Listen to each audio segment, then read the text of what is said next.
Hello दोस्तों, एक बार फिर से स्वागत है आप सभी का मेरे YouTube channel micro online service Aastha में। आज हम बात करने वाले हैं मध्य प्रदेश कर्मचारी मंडल भोपाल की एक वैकेंसी निकली है। समूह 4 के अनुसार सहायक ग्रेड 3 स्टेनो टाइपिस्ट और शीघ्र लेखक और अन्य पदों पर भी बहुत सारी वैकेंसी निकली है। 2023 का नोटिफिकेशन है। 6 मार्च 2023 से स्टार्ट होगी और लास्ट रहेगा 20 मार्च 2023। एग्ज़ाम शेड्यूल रहेगा 5/8/2023 को आपका एग्ज़ाम रहेगा।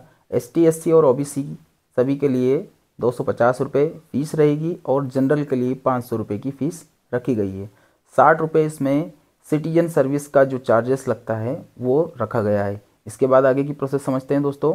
वीडियो को लास्ट तक देखें तो सारी बात समझ में आएगी। आयु क्या रहेगी? 18 से 40 साल की आयु रखी गई है। 1 जनवरी 2023 को आवेदक 18 साल का होना चाहिए, तभी आप फॉर्म को भर सकते हैं। इसके आगे की जानकारी समझते हैं। मध्य प्रदेश स्थायी निवासी आवेदकों के लिए आयु की क्या कंडीशन रहेगी? 1 जनवरी 2023 को आवेदक 18 साल का होना चाहिए। खुली प्रतियोगिता के अनुसार 18 से 40 साल की उम्र रखी गई। ST SC OBC और नगर मंडल स्वसंस्था और कर्मचारी एवं अन्य सैनिक के लिए 18 से 35 साल की उम्र रहेगी। 5 साल की इसमें छूट रखी गई है। इसके बाद में समझते हैं मध्य प्रदेश स्थायी निवासी आवेदकों को प्रोत्साहन के स्वरूप में दी जाने वाली छूट क्या रहेगी। अनुसूचित जाति, अनुसूचित जनजाति यानी कि पूरा नाम पर जो पुराना नाम है, आदिम जाति और हरिजन कल्याण विभाग और इसके साथ में अन्य पिछड़ा वर्ग को 5 साल की छूट दी जाएगी 2023 के नोटिफिकेशन के अनुसार। आगे बढ़ते हैं दोस्तों, वीडियो को लास्ट तक देखेंगे तो सारी बातें समझ में आएगी। इसके बाद समझते हैं आरक्षण क्या रहेगा।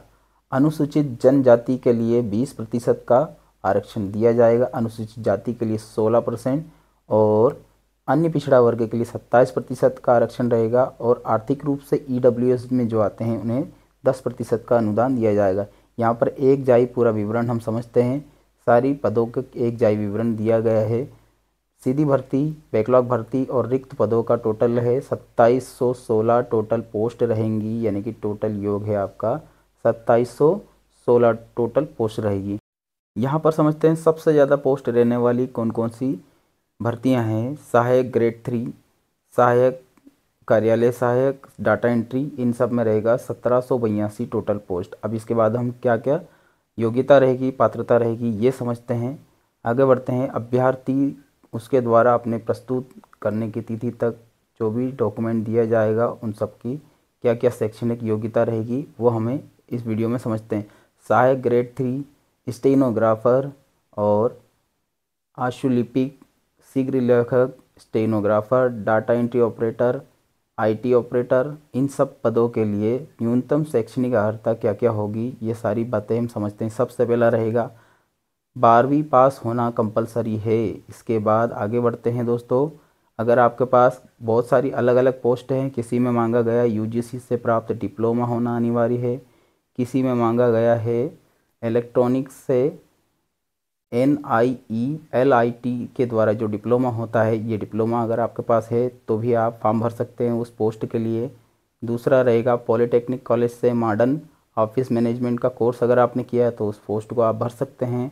अगर आपने कंप्यूटर प्रोग्रामिंग कोपा से अगर आप कोई सा प्रमाण पत्र लिया है, यानी कि NCVT SCVT ITI के द्वारा अगर आपने कोपा से अगर आपने प्रमाण पत्र लिया है तो भी आप फॉर्म को भर सकते हैं। इसके अलावा जो इसमें अथवा में दी गई है वो सारी जानकारी हम समझते हैं क्या क्या रहेगा।